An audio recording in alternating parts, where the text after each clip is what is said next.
пријатели на Томе Мешковски, пријатели на книгата и пишаниот збор, ви благодарам што дојдовте вечерва за да ја поддржиме оваа промоција на збирката раскази Лошиот пат. Јас имам еден краток одговет, не би сакал да бидам многу доседен, но би сакал повеќе да говори Томе во јас вечерва, па затоа веднаш да почнам.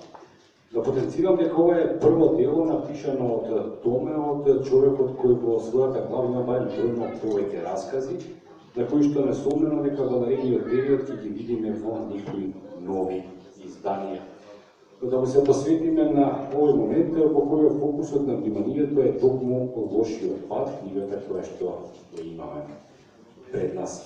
Тука има 183 страници на кои се распослани 14 раскази кои што се толку интересни, драматични, напишани на едноставен и за секого разберлив јазик.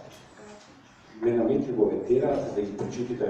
Ево јас на пример кога открив книгата во наредните 3 часа поминав со Александар Станко Дијан, со човекот Мачка, мојот најомилен лик, со тај Ангеле Аджијата се фрапирав од топокршачот, од затворската љубов, од едноставноста на криминалот и од креативноста на самите криминалци. Од тоа дека 99 се нивни, но стотата е секогаш на полиција.